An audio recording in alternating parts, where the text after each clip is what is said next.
사도행전 2장은 우리가 잘 아는 오순절 성령 강림의 역사와 초대교회의 탄생을 기록하고 있습니다. 읽고 또 읽어도 놀랍고 현장의 뜨거움이 생생하게 느껴지는 불길 같은 성령의 역사 이야기가 아닐 수 없습니다. 많은 설교자들이 강단에서 이 본문을 가지고 설교를 해왔고, 우리가 다 초대교회로 돌아가야 한다는, 그리고 성령 침례를 받아야 한다는 간곡한 호소들이 있어 왔습니다. 그런데 초대교회는 왜 초대교회로 끝났을까요?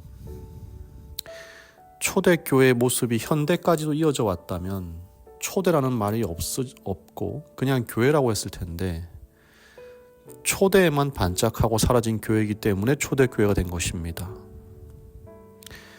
오순절 놀라운 성령 강림이 있었고, 사람들이 방언하고 예언하고 하루에도 수천 명씩 회심하는 놀라운 일들이 벌어졌지만 그 역사가 지속되지 않은 것입니다. 안타깝게도 지금은 세상 어디에서도 초대교회 같은 교회는 존재하지 않습니다. 그저 이상적인 교회의 모델로서만 제시되고 있을 뿐입니다. 여러분은 어떻게 생각하시나요? 어떻게 성령 받은 교회가 초기에만 반짝하고 역사 속으로 사라질 수 있었을까요? 그리고 왜 그런 교회는 다시 역사 속에 나타나지 않고 지금까지 있을까요? 재림교회의 120년 역사를 돌아봅니다. 놀라운 성령의 역사로 말미암아서 60년대, 70년대, 80년대까지 놀라운 성장을 이루었습니다. 다니엘 요한계시록 예언집회 한번 하면 큰 공연장에 말 그대로 발 디딜 틈 없이 사람들이 들어찼습니다. 당시 사람들은요, 모이기를 좋아해서 철야 기도회도 많이 했고, 매일 말씀 연구하고, 매일 평일에도 구역반하고, 어떤 열심히 있는 분들은 재산을 털어서 집 팔고 땅 팔아서 시골에 들어가서 농사 지으면서 재림 준비하고, 거기에 공동체를 이루어서 물건을 서로 통용하며 살아가기도 했습니다. 말 그대로 초대교회와 매우 흡사한 시기였어요. 그런데 지금은 그 모습이 다 어디로 갔을까요? 물론 그동안 시대가 참 많이 변했습니다. 그리고 점점 시대가 악해져 가고 있습니다. 사단과 그 부하들이 믿는 사람들을 많이 넘어뜨렸습니다. 목회자와 지도자들에 대한 신뢰가 땅에 떨어졌습니다. 교단이 재정 경쟁력을 많이 잃었습니다. 그런데 정말 이런 이유 때문에 초대교회가 사라진 것일까요? 저는 사도행전 2장을 쭉 묵상하면서 초대교회에 공통적으로 등장하는 한 단어를 찾을 수 있었습니다. 바로 모임이라는 말입니다.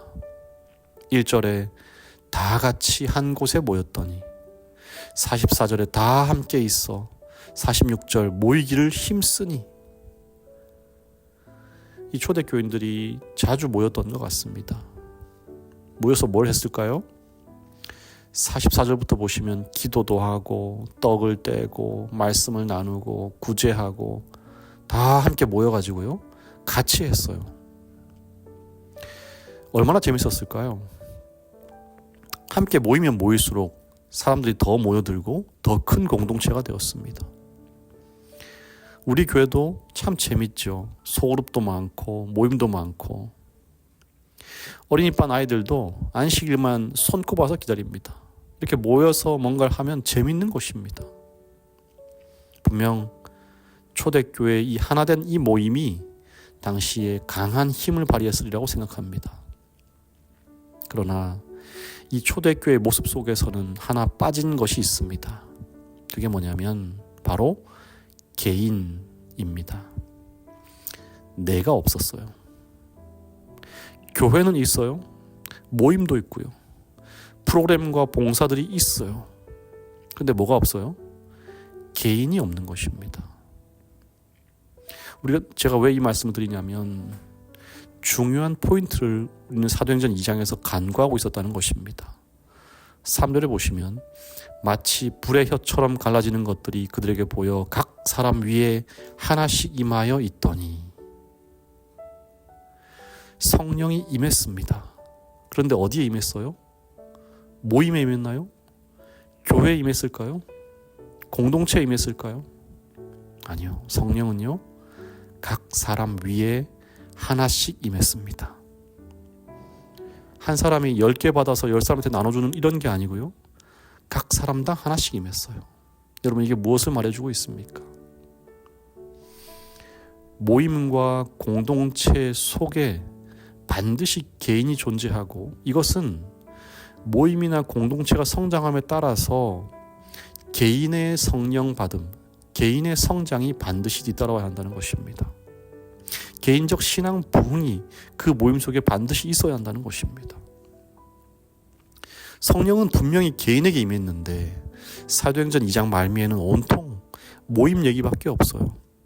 온통 공동체가 뭘 했다, 그 교회가 뭘 했다, 이런 사역 얘기밖에 없는 것입니다. 각 개인이 성령을 받은 후에 어떻게 개인적 부흥을 이루었는지, 성령을 통해서 그들이 그리스도를 어떻게 깨달았고 어떻게 그분의 품성을 따라 살려고 했는지에 대해서는 사도행전 2장에는 결코 나와 있지 않은 것입니다. 여러분, 우리가 경험을 통해 알고 있듯이 흥한 모임 속에는 반드시 안 흥한 개인이 있어요. 부흥한 교회가 있으면 반드시 그 속에 부흥을 따라가지 못하는 개인이 존재하는 것입니다. 제가 대학교 때 늘 함께 앉아서 수업을 들었던 무리들이 있습니다. 감사하게도 그 무리들은 다 모범생들이었어요. 그런 친구들하고 같이 앉아 있으면 교수님이 이제 조별 과제를 내주면서 항상 조를 짜주시는데, 그렇게 같이 앉아 있는 그 팀끼리 조를 짜주셨어요. 이 모범생들이 얼마나 조별 과제를 잘 해냈는지, 제가 딱히 뭘 하지 않아도요, 항상 과제에서 제출하면 점수가 좋았습니다. 저는 저 이름만 올리는 거예요. 근데 문제는 뭐예요? 우리 조는 점수가 높은데 제 실력은 늘지 않는 것이죠. 제 성적은 그대로인 것입니다. 초대교회가 잠깐 반짝하고 사라진 가장 큰 이유는 공동체의 성장을 따라서 개인적 성장도 따라가야 하는데 그러지 못했음을 들 수 있습니다. 개인이 서지 못하면 공동체도 오래가지 못하는 것입니다. 분당 우리 교회에 이찬수 목사라는 사람이 있습니다. 이 사람이 몇 년 전에 내건 슬로건이 있어요. 1000만 성도 파송운동이라는 슬로건입니다. 이게 무슨 말일까요? 대형교회에 모이는 거 얼마나 좋아합니까? 모이면 어때요? 재밌고 함께 예배드리면 마음에 울림이 있어요. 그런데 이 대형교회에 모여서 예배드리는 이 공동체를 그냥 공동체로 머물지 않고 각 개인의 개별적 성장으로 강화시키겠다는 것입니다.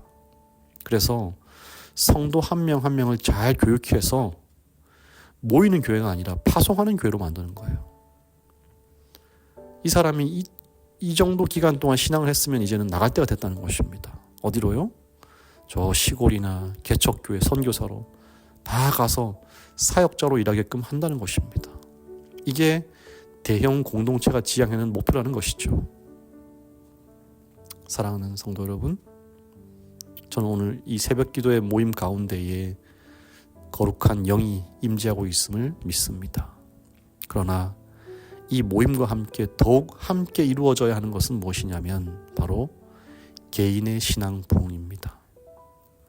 우리는 개별적으로 구원받지 공동체로 구원받지 않습니다. 내가 성령의 임재하심을 경험하며 살아가고 있는가를 점검해야 하는 것입니다.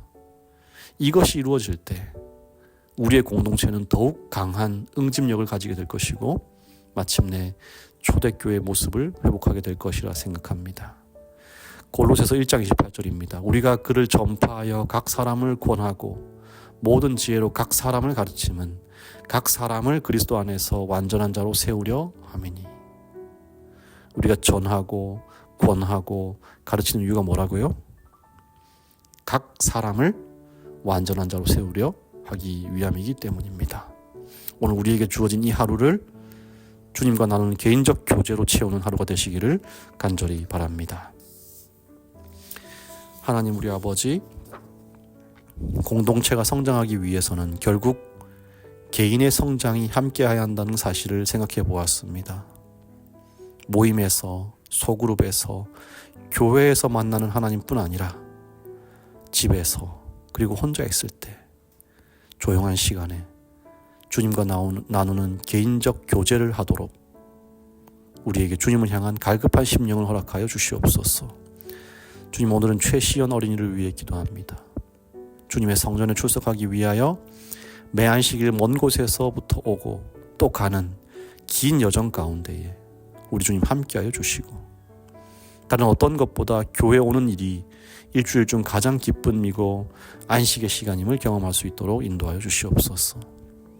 바른 마음과 바른 신앙을 주셔서 믿지 않는 세상 속에서 온전히 빛과 소금처럼 서 있는 귀한 주님의 어린이 되게 하여 주시옵소서. 예수님의 이름으로 기도합니다. 아멘.